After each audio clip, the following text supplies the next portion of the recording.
Gay rights. It's always been a divisive issue in American politics, with the religious right strongly promoting anti-gay policies. But are they also exporting their conservative ideology to countries in sub-Saharan Africa? You're watching Inside Story US 2012 from Washington.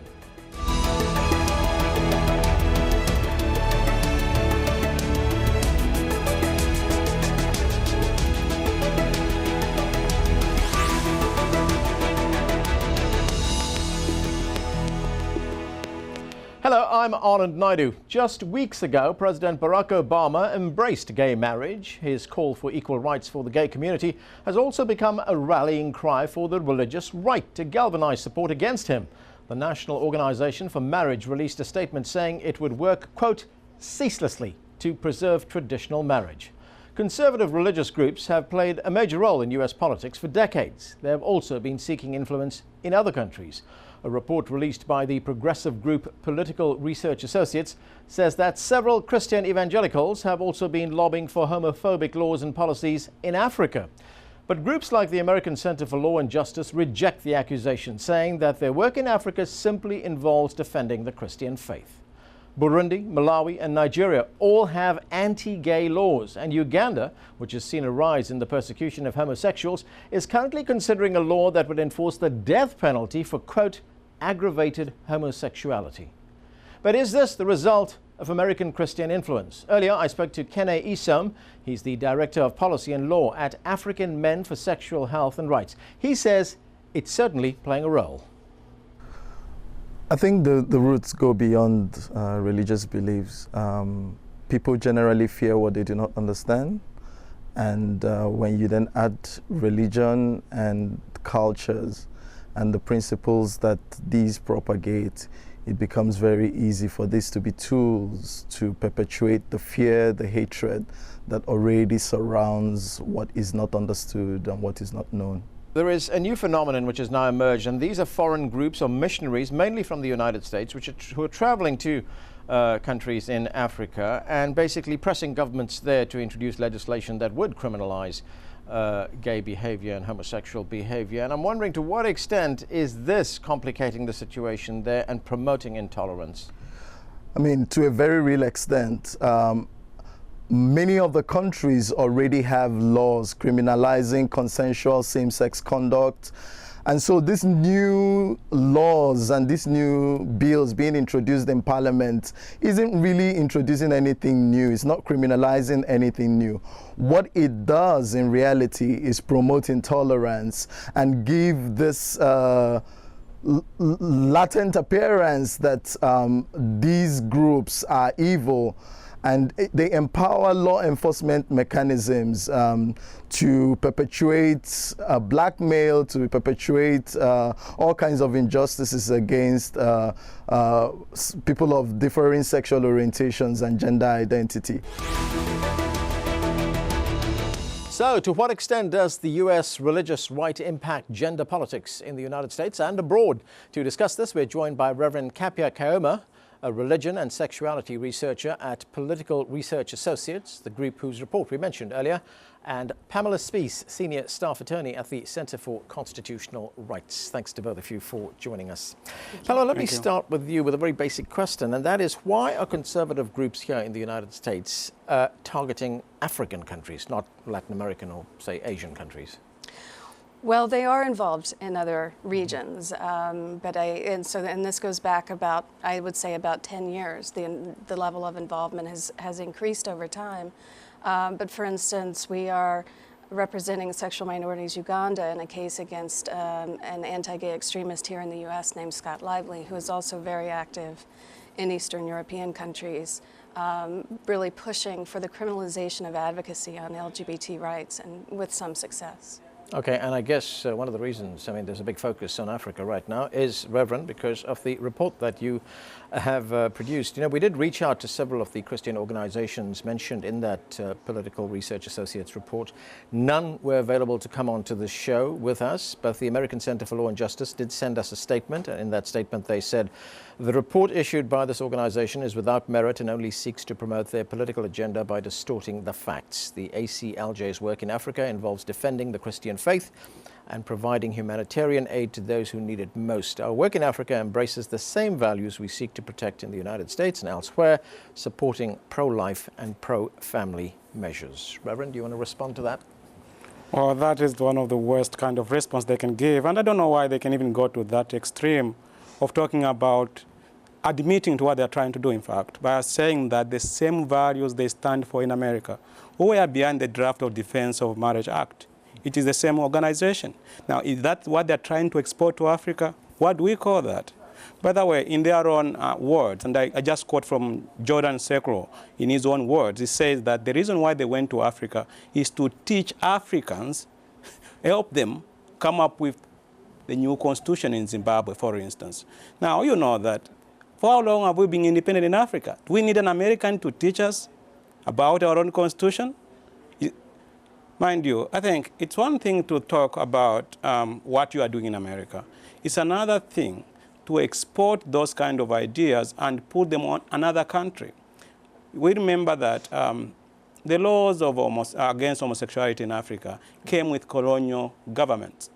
The European colonialism brought those laws in there at the time when the world is working extremely hard to repeal those laws. Now the American conservatives are going into Africa and expanding them, not just to criminalize same-sex relations against men, but now they want them to go beyond that, to go for women, not only for women, but also talking about gay couples should not be allowed to marry, and then they say they should not be allowed to adopt children. Now, I don't know in which universe they exist, honestly. Right. I mean, there's also criticism of women's reproductive rights in Africa as well. Pamela, how pervasive is the influence of these groups in Africa? Well, I think as Reverend Kaoma's report demonstrates quite clearly, it's quite pervasive. And it's something that has been in the works for, as I said, for at least the last decade or more. And, you know, this idea that they are just defending the Christian faith is something that they often use here in the U.S. to oppose or insert religious exemptions to laws and policies around bullying, which is basically a green light. You know, the suggestion that it's somehow by protecting children from bullying on the basis of their sexual orientation, that is somehow a violation of their right to religious liberty. And so this idea of defending, their idea of defending it is actually using religious liberty more as a sword than a shield, and really seeking to, as Reverend Kaoma said, increase the penalties in existing laws for people, you know, of different sexual orientations and gender identity, and to, you know, bring in additional policies and laws such as criminalizing advocacy. So our client, Sexual Minorities Uganda, for instance, right, has you know, been raided repeatedly. Their meetings have been raided. They've been threatened with arrest, detained. Several of their staff over the years have been detained.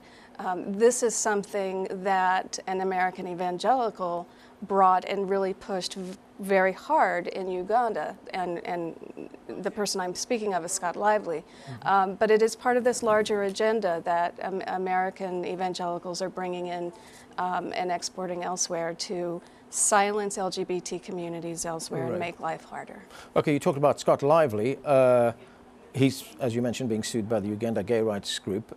He appeared on Al Jazeera's show, The Stream, just a few days ago. So let's listen to some of what he had to say on that show. Let's watch. In our country, here in the United States, in the 1940s and 50s, we had, I think, what was a pretty good model. We had a culture that embraced marriage and family, and we allowed subcultures of people that didn't want to live that way, as long as they didn't try to mainstream their lifestyle. Then all that changed starting in the 1960s, and now we have rampant sexual promiscuity everywhere, and it's just simply bad consequences. Reverend, I want to ask you about that, but before we get there, I just want to remind our viewers that you can see the whole interview and the rest of the Stream's discussion online. You can just go to stream.aljazeera.com. Reverend, there you have Scott Lively, who's equating homosexual behavior with sexual promiscuity. In fact, that is the lie which has been promoted across Africa, that everything evil you might think of in society is due to homosexuals.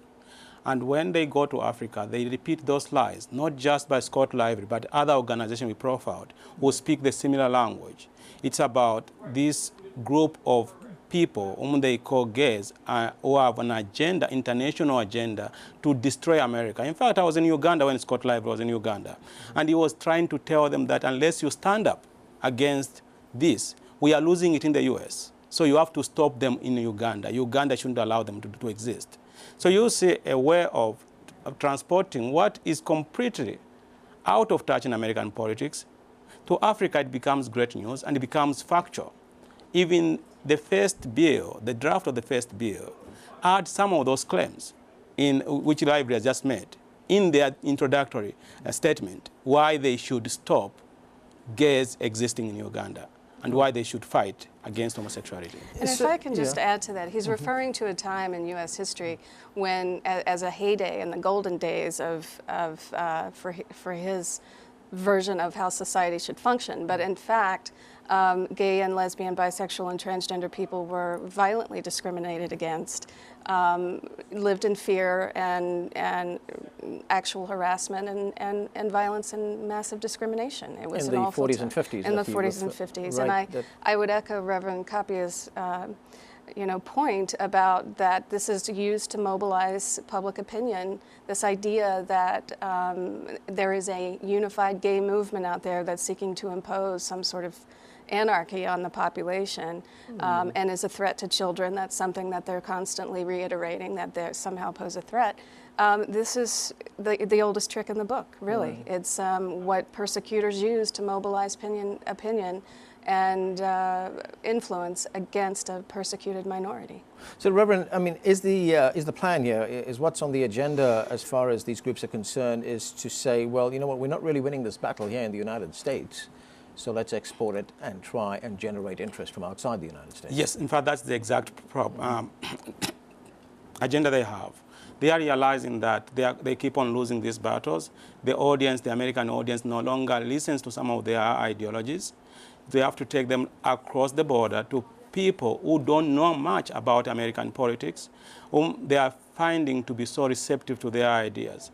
But you know, one of the things which surprised me is the fact that these groups go into African communities and openly claim that the gay persons are being funded, they are being given millions of dollars to recruit young people in schools. All right. So they tell parents that.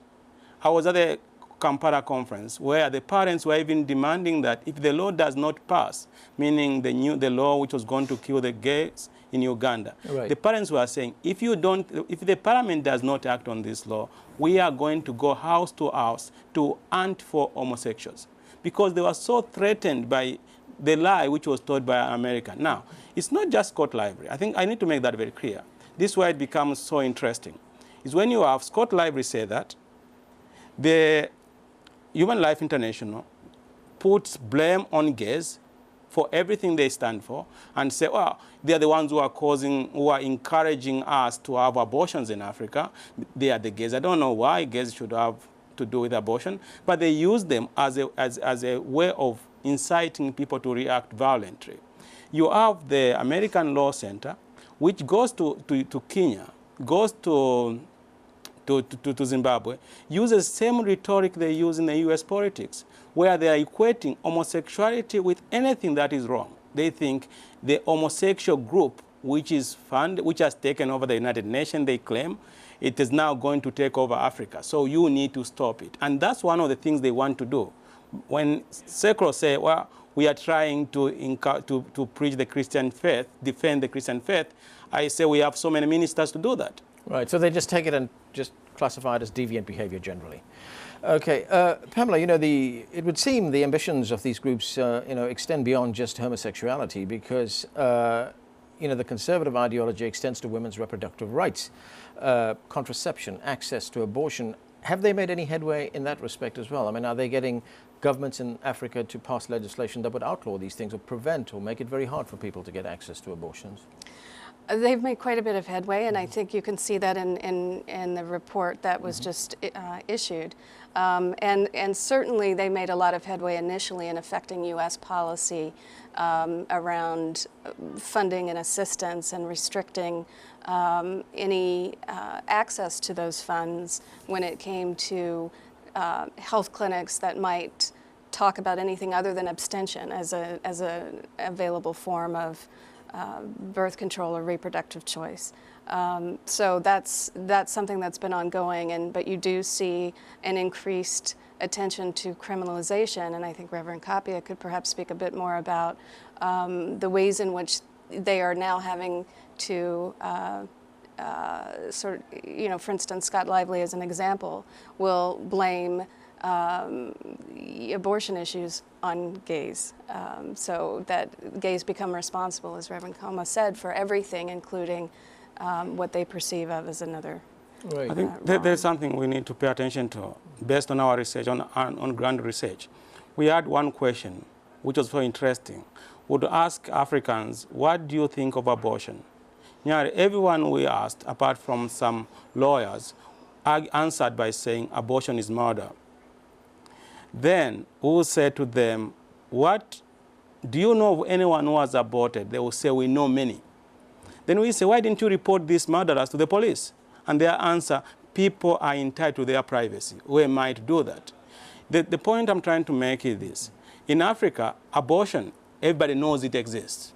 The laws are there, but the laws are generally ignored, you know? And we know, people know where they can go for abortion. But because it is something hard to paint as a Western import, like they have done on homosexuality, they cannot use it in Africa because Africans will laugh at them, knowing that they have used traditional methods to end the pregnancies in families and things like that. So what they do now, whenever they try to talk about reproductive health or to be anti-abortion, one thing they would do very well is to say, gays, they start by talking about homosexuality. The good example I can give is Sharon Slater, Family Watch International. That's a Mormon group. A Mormon right? group, yeah. When she went to, she claims she's not Mormon group. She's a Mormon herself, but she's just trying to make those claims. But anyway, the point I'm trying to make here is this, that when she went to Nigeria, she presented a paper. The first part of it is about homosexuality. It has nothing to do with abortion. The things she will stand for in America, she didn't talk about that. So she blamed abortion on homosexuals, that they're the ones who are doing that. She blames environmentalists, for instance, that they're the ones doing that. She blamed the UN for promoting promiscuity among young kids in schools. All sorts of blames are pressed as because, on the gay community, right, basing on the fact that they are the ones who are now running the UN. And I think context is important because, as we stated earlier, there are already laws, you know, that came with the colonial powers criminalizing same-sex sexual conduct. Mm-hmm. So they are operating in a climate where there is already a degree of harshness and silencing of these communities that are affected. So when they're going in and advocating for more than what is already there, then you're talking about actual denial of rights and actual exclusions and discriminatory policies, and they will justify it and say this form of discrimination is rational when in fact it's discrimination. I mean, equality and discrimination are the cornerstones of most of our governments, right? Right. But that this segment of the population is not entitled to that. Okay. I want to turn the corner a bit here and bring the debate to the situation here in the United States. It, of course, is a big issue here in the United States. But before you go to that, yeah, there's just something I want to mention here. And I read this because of the introductory part we had to this segment, talked about it. You know, the thing is, we have read about people who have written about this issue of homosexuality in Africa, and they claim that traditionally some gays were respected in their communities.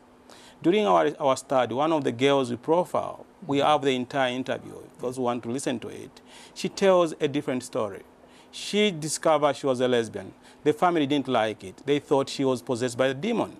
They went through all the Christian channel to try and cast out this demon, and it did not work.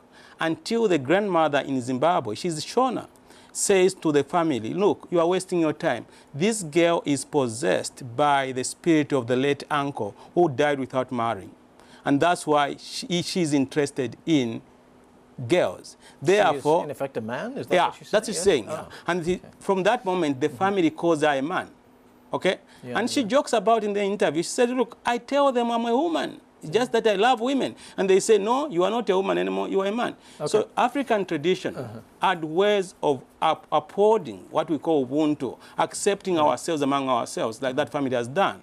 This girl I'm talking about even says, I am allowed to drink, which is not normal for a Shona girl to be allowed to drink. Drinking is for men, not for women. Right. Okay, let's go to the situation in the United States. The U.S. President Barack Obama and his presumptive challenger, Republican Mitt Romney, have positioned themselves on either side of the debate. Let's listen to what they've been saying about it.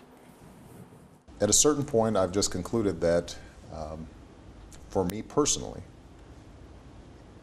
it is important for me to go ahead and affirm that I think same-sex couples should be able to get married. When I served as governor of my state, this issue arose, same-sex marriage and civil union. I pointed out that I'm in favor of traditional marriage between a man and a woman, and I don't favor civil union or gay marriage.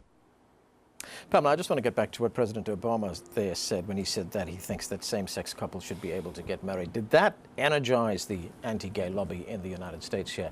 You know, we have the election coming up, of course. Sure. Well, of course, I mean, it was already energized, but certainly it gave it more to rally around. And you know, I think what we're talking about, if I could just, you know, if you look at it from a higher altitude, what we were talking about is really intense efforts to bring about discrimination and hold on to discriminatory practices in many of our countries, which are already there and we're trying to move out of and reach a more equitable and socially just way of living together. And so what we're seeing here is that this is a clear example of when the U.S. evangelicals are exporting their agenda into these countries, very often they're bringing an agenda that the local advocates or LGBT communities have not even identified as a priority. So, for instance, in Uganda, marriage is outlawed and criminalized long before local advocates started thinking about that as a priority. They were worried about survival and equality and you know, non-discrimination. So that just goes to show you that this you know, sort of what happens in the U.S. does have an effect and is being carried out and played out in laboratories elsewhere that these folks are using as laboratories. Right. Reverend, you know, do we find in the United States that these anti-gay groups exercise an influence that is far beyond their actual size? And I say exercise an influence because they occupy key positions, say, in the Republican base, which pushes the candidate further and further to the right in his views. I mean, we've seen that with Mitt Romney. In fact, that's one of the biggest problem. They have grown into believing, in fact, that they control the entire America.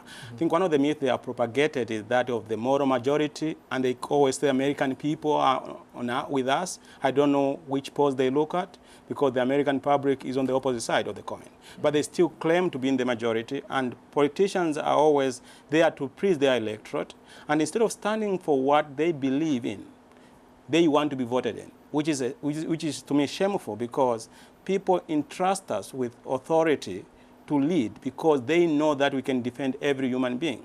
To pander to one group of people and put the other person under the bus simply because you want to become president of the U.S., I think to me that is something to think twice about. Yeah, and Mitt Romney's position, Pamela, is very ambivalent, isn't it? Because, you know, he said at one time that he has no problem with gay couples adopting children. That is not so clear right now. He's against gay marriage.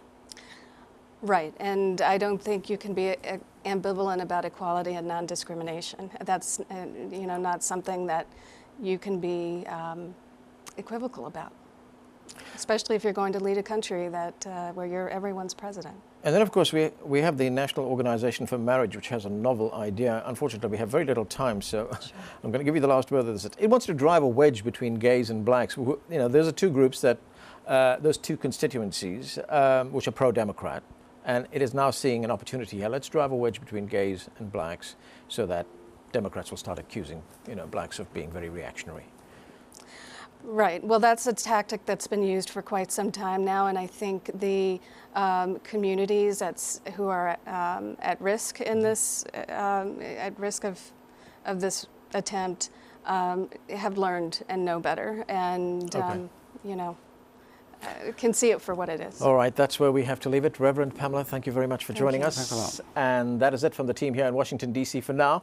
Don't forget to follow us on Twitter and Facebook, where you can find more information about the program. And of course, we want to hear from you. Tell us what stories you think we should be covering. Send your ideas directly to us at insidestory@aljazeera.net. Thanks for being with us.